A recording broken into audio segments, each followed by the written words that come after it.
주일날 교회 다 마치고 집에 가서 저녁 식사하면서 저희 가족들이 주로 함께 보는 TV 프로그램이 아빠 어디가, 그리고 또 그 후속 프로그램이 진짜 사나이라는 프로그램이 있습니다. 몇 주 전에 이 진짜 사나이에 이런 내용이 나왔습니다.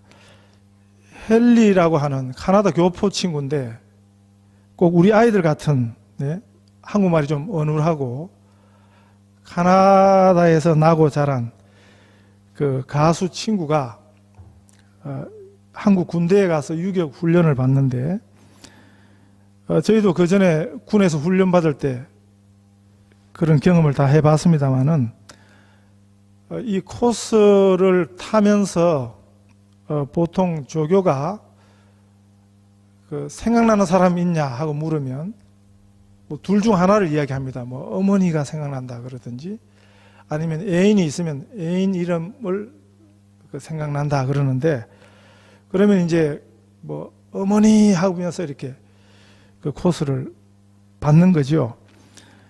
이 헨리라는 친구에게 물었습니다. 줄을 잡고 물을 건너는 그런 코스인데 생각나는 사람이 있습니까? 그러니까 헨리가 타잔이 생각납니다. 그래서 그걸 물었던 조교가 당황을 했습니다. 설마 거기서 타잔이 생각난다고 말할 줄 누가 알았겠습니까? 그래도 자, 그러면 타잔 이름 부르면서 그 도강 하고 이렇게 조교의 외침이 끝나니까 이 친구가 줄을 잡고 물을 건너면서 하면서, 그러니까 그 조교도 황당해하고 같이 훈련받는 군인들도 황당해해가지고 크게 웃지도 못하고 어쩔지 몰라 하는 그런 장면. 아마 제가 지금까지 TV 보면서 제일 황당하고도 재미있었던 장면이었습니다. 이런 황당한 이야기도 있습니다. 어느 교회 주일학교에서 전도사님이 아이들에게 이런 설교를 했습니다. 여러분, 찬송을 부르면 귀신도 도망을 가요. 무서울 때는 크게 찬송하세요. 알았지요? 하니까 어린아이들이 네 그랬습니다. 그 설교를 기억하고 있던 어린아이에게 진짜 귀신이 나타났습니다. 그래서 이 아이가 이런 찬송을 했답니다. 당신은 사랑받기 위해 태어난 사람, 당신의 삶 속에서 그 사랑받고 있지요.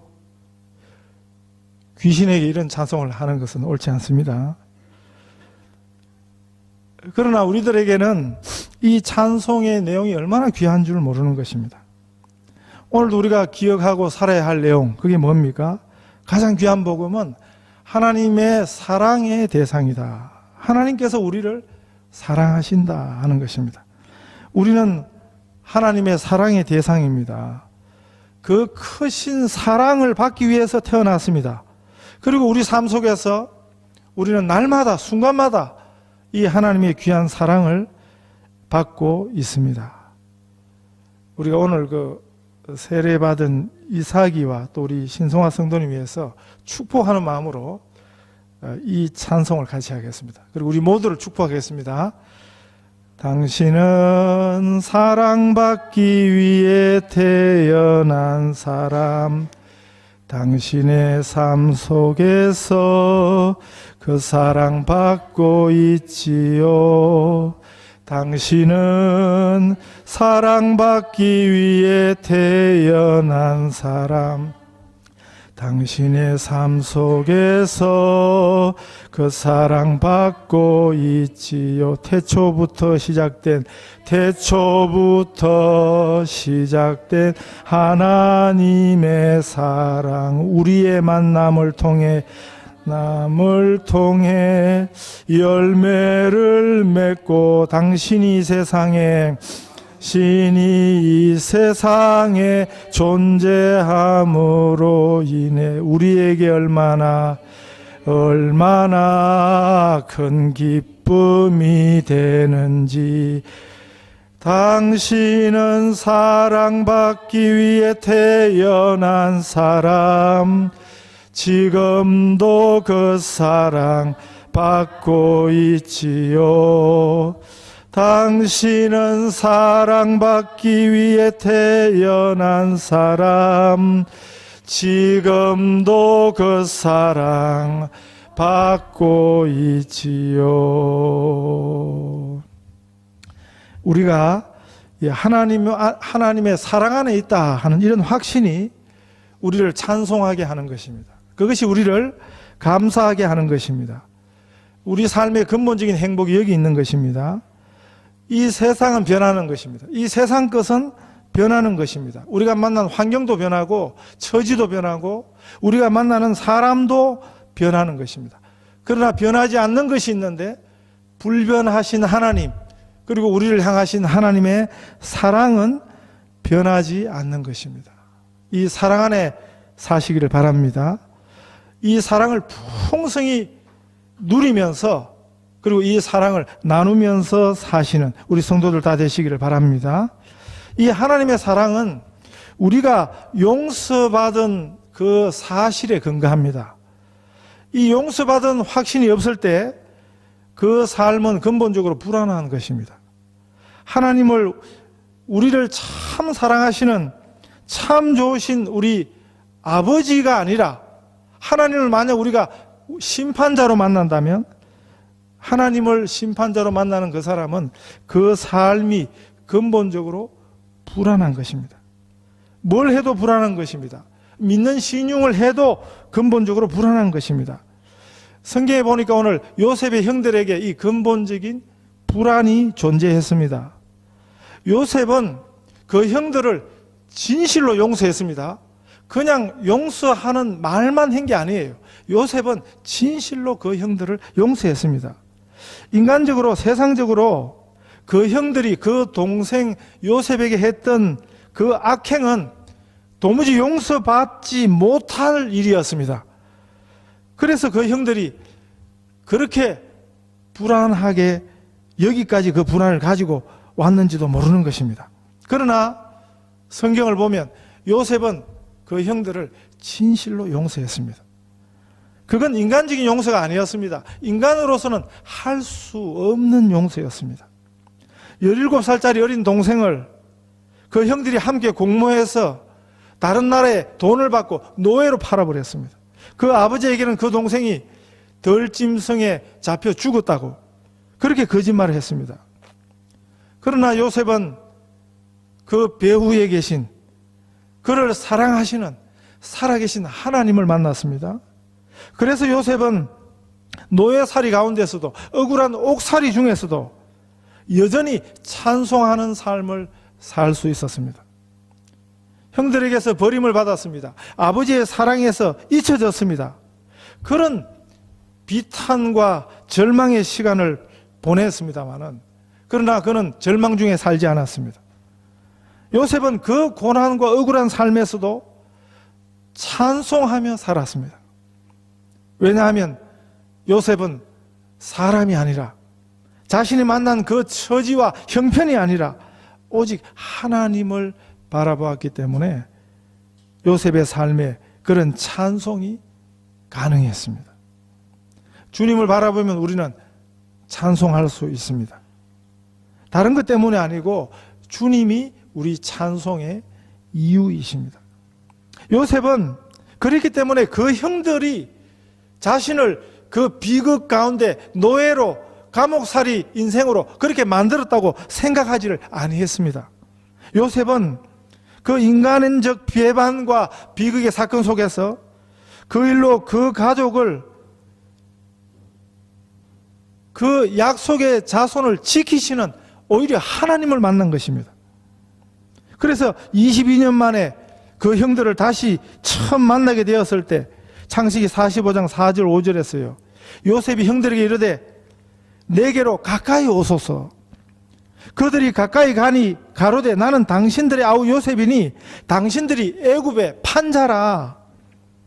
당신들이 나를 이곳에 팔았으므로 근심하지 마소서, 한탄하지 마소서. 하나님이 생명을 구원하시려고 나를 당신들 앞에서 먼저 보내셨나이다.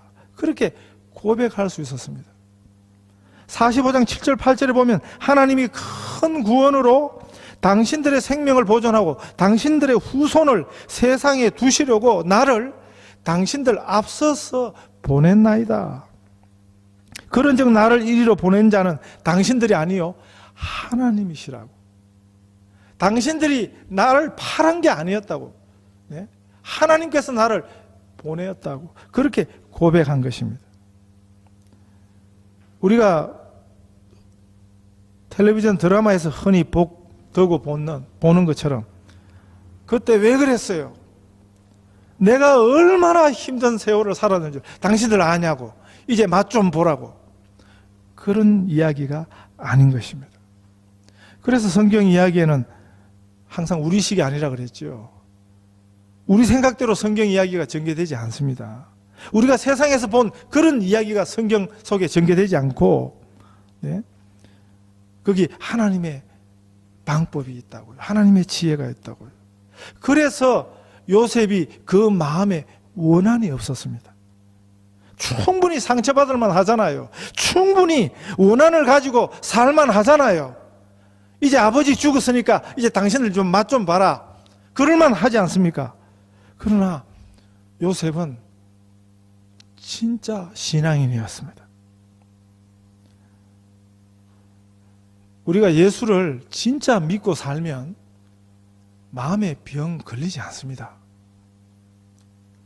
스트레스를 안 받을 수는 없지만 우리가 스트레스를 받아도 그걸 도로 다 내어버린다니까요. 왜요? 우리가 정말 예수님 한 분을 믿음으로 바라고 살면 그렇습니다. 정말 예수 믿고 살면 우리 마음에 두어가지고 하나도 좋을 것 없는 그게 뭡니까? 원한이거든요. 미움이거든요.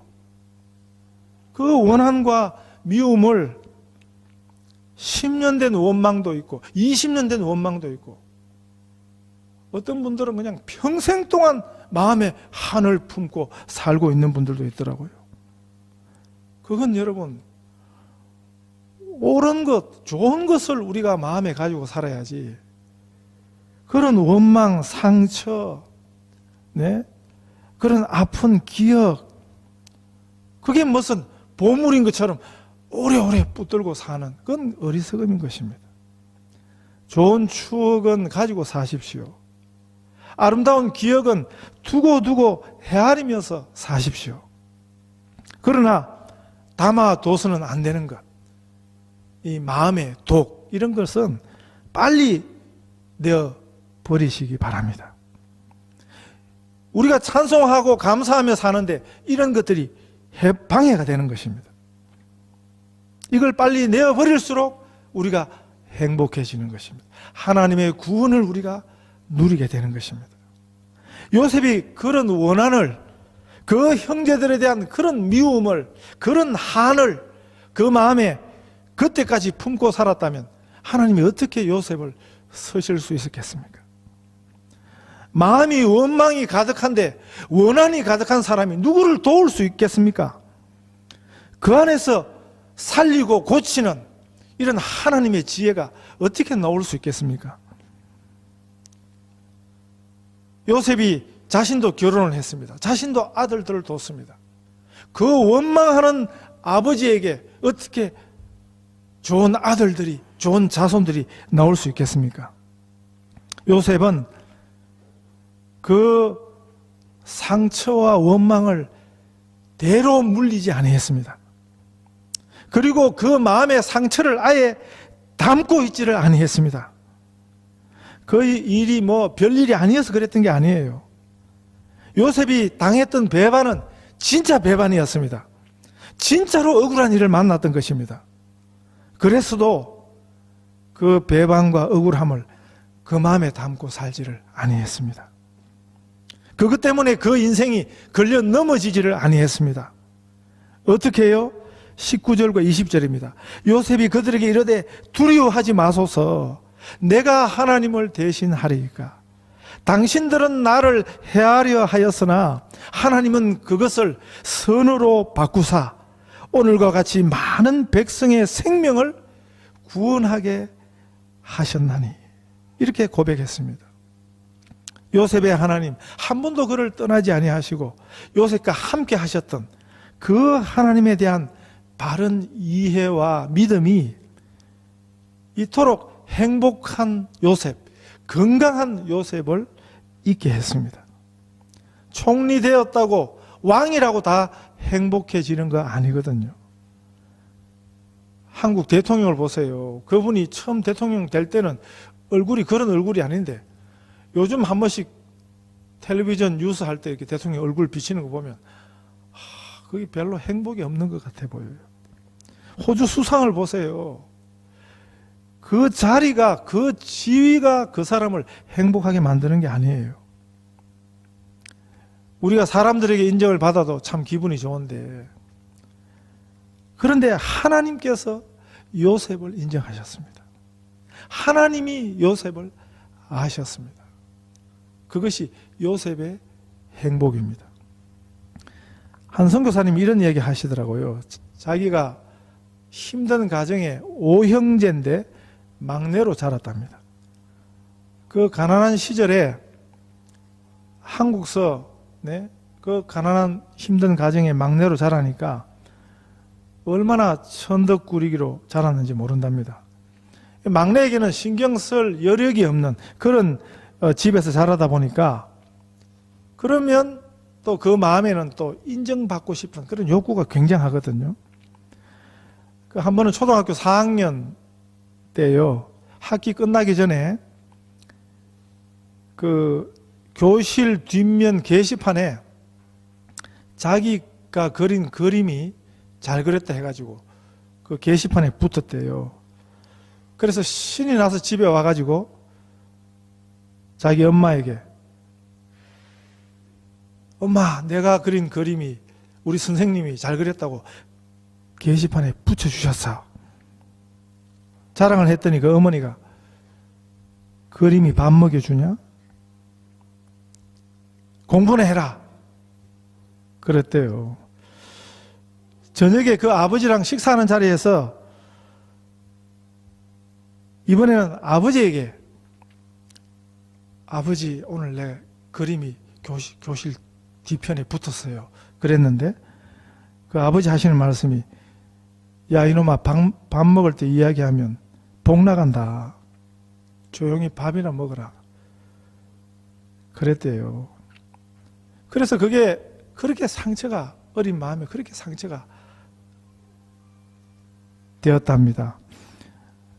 5학년이 돼가지고 학교 간 첫날 그 새로 된 담임 여선생님이 자기를 불러 이렇게 세우더니, 네가 이 반에서 제일 용감하게 생겼구나 하고 칭찬을 해 주시더래요. 그 말을 들으니까 얼마나 기분이 좋은지. 나중에 알고 보니까 선생님이 왜 얘를 칭찬했는가. 그날 콜레라 예방주사를 놓는데 특히 여자아이들이 그냥 울고 불고 다 무서워할 줄 알고는 얘를 그냥 칭찬을, 너 참 용감하게 생겼어 하고 칭찬을 하니까 나중에 주사 맞을 때 제일 먼저 아무렇지도 않게 이 용감한 칭찬을 받은 대가로 주사를 맞고, 그래서 그 예방주사 맞은 증명서를 넣고 집으로 돌아오는 길에 보니까 이번에는 동네 시장 앞에서 사람들이 줄을 서서 주사를 맞는다고 줄을 서 있더래요. 그래서 거기서 또 한 번 더 맞고 집에까지 가는 길에 콜레라 예방주사를 5대를 맞았답니다. 그래서 콜레라에 걸려가지고 엄청 고생을 했지만 얼마나 이 칭찬에 목말랐으면, 그 인정받는 일이 그렇게 귀한 것입니다. 반대로 용서받은 확신이 없을 때, 인정받고 사랑받은 확신이 없을 때는 그 삶은 그렇게 불안하고 피폐한 것입니다. 요셉의 형들이 그 아버지 장례를 마치고 나니까 당장 요셉의 보복을 두려워하게 된 것입니다. 사실을 알고 보면 요셉에게는 전혀 그럴 마음이 없었습니다. 그런데 괜히 지레 짐작해가지고 먼저 떨게 된 것입니다. 요셉의 형들에게는 그 문제가 심각한 문제였습니다. 틀림없이 요셉이 보복할 것이다. 이제 아버지도 죽고 났으니까 이제 틀림없이 자기 동생이 옛날 그 원한을 자신들에게 갚으려 할 것이다. 그런 두려움이 있었던 것입니다. 이런 것도 일종의 믿음인데, 네? 이게 설데없는 믿음이에요. 그런데 우리들에게도 이런 설데없는 믿음이 참 많아요. 믿어서는 안 될 것을, 믿어서는 안 될 내용을 우리가 지레 믿고 있는 경우가 많다고요. 미신이 그런 것입니다.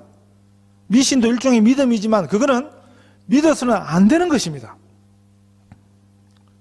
이런 미신처럼 무지한 것, 무모한 것, 이런 잘못된 믿음이 많다는 것입니다. 무당을 쫓아다니기 시작하면 평생 무당에 하는 말대로 쫓아 살 수밖에 없습니다. 무당의 말은 그건 거짓말이거든요. 그런데도 거짓말을 철떡같이 믿으면 이런 것이 잘못된 믿음입니다. 옳은 믿음은 축복이지만 잘못된 믿음은 그건 엄청난 무서운 결과를 가져오는 것입니다. 첫 번 인간이 하나님 말씀 대신에 믿어야 할 하나님 말씀을 믿어야 되는데 사단의 거짓말을 믿었습니다. 결과가 무엇입니까? 심판과 죽음을 가져왔습니다. 옳은 것을 믿으시기 바랍니다. 하나님의 말씀을 믿고 사시기 바랍니다. 요셉의 형들의 그 믿음은 그건 굉장히 잘못된 것이었습니다. 안 해도 되는 걱정을, 안 해도 되는 염려를 그렇게 하게 된 것입니다. 그래서 이미 죽은 아버지까지 팔면서 아버지가 죽기 전에 우리를 용서하라고 그랬다, 이런 말까지 하게 된 것입니다. 그러나 정작 배반당하고 버림받았던 피해자 요셉은 이미 그 일을 다 잊고 발을 쭉 뻗고 편안한 잠자리를 가진 지 오랜데 그 일의 가해자들인 그 형들은 그 동생을 다시 만난 그날부터 그들이 떨고 있었던 것입니다. 요셉이 나를 이리 보낸 자는 당신들이 아니라 하나님이시라는 그 신앙 고백의 의미도 이해하지 못했던 것입니다. 이 잘못된 믿음, 여러분, 믿어서 안 될 것을 믿는 것, 이 잘못된 믿음, 불신앙의 폐해가 이렇게 무서운 것입니다. 우리가 바로 믿는 자는 하나님이 주신 것을 다시 주는 인생을 살아야 합니다. 용서하는 인생을 살아야 하는 것입니다. 하나님이 우리에게 원하시는 것은 우리가 할 수 없는 것을 우리 보고 하라는 게 아니에요. 하나님이 주신 것을, 그것을 다시 내어주는 삶을 살라고 말씀하십니다. 우리가 먼저 받은 하나님의 사랑을, 우리가 먼저 받은 하나님의 용서를, 그것을 내어주는 것입니다. 요셉은 하나님의 용서를 먼저 받았습니다. 하나님의 사랑을 먼저 받았습니다. 형들에게는 배반을 당했습니다. 내어버림을 당했습니다. 사람들은 요셉의 진심을 몰라주었습니다. 그러나 하나님은 요셉을 아셨습니다. 요셉은 먼저 받은 이 하나님께 받은 것을, 하나님의 사랑과 하나님의 용서를 내어주는 삶을 살았습니다. 그가 먼저 받은 하나님의 돌보심을 형들과 나누게 된 것입니다. 그래서 21절에 보시면 당신들은 두려워 마소서, 내가 당신들과 당신들의 자녀를 기르리이다, 이렇게 간곡한 말로 위로하였다 그랬습니다. 하나님께서 주신 것, 하나님이 요셉에게 주신 거예요. 하나님의 돌보심, 요셉의 그 어려운 가운데서도 하나님의 보호하심과 하나님의 돌보심을 요셉이 이제 내주고 있는 것입니다. 하나님께서 먼저 주셨던 것, 자신이 먼저 받았던 그 사랑과 그 은혜를 다시 주며 살겠다는 고백이 21절 고백입니다. 하나님이 주신 것 중에 우리가 꼭 사용해야 될 것, 대표적인 게 용서하는 것입니다. 무엇보다 우리가 줘야 할 것은 용서를 줘야 합니다. 선을 악으로 갚는 것은 사단의 방법입니다. 선을 선으로 갚는 것은 그건 인간의 방법입니다. 그러나 성경은 뭘 가르치냐 하면 하나님의 방법은 악을 선으로 갚아라, 그렇게 말씀하십니다. 우리는 사람의 방법대로가 아니라 우리 하나님의 방법대로 살기를 소원하는 사람들입니다. 용서하는 삶을 사시기 바랍니다. 축복하는 삶을 사시기 바랍니다. 은혜를 나누는 삶을 사시기를 바랍니다. 우리가 용서할 때 하나님 자녀다운 삶을 살 수 있습니다. 우리 마음에 품은 한을, 원한을, 독을 내어 놓아야 하는 것입니다. 시편 103편 10절에 보시면 우리의 죄를 따라 처치하지 아니하시며 우리의 죄악을 따라 갚지 아니하시며 이렇게 고백하거든요. 하나님께서 우리를 용서하셨기 때문에 우리가 살아있는 것입니다. 마찬가지로 우리도 용서하는 자로 살아야 하는 것입니다. 요셉처럼 하나님이 주신 것을 다시 주는 인생으로 사시는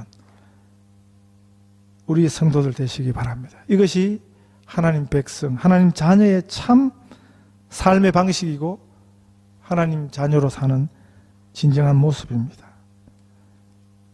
하나님께서 우리에게 주신 것을 다시 주며 사는 진정 하나님의 자녀로 사시는 우리 성도들 다 되시기를 축복합니다.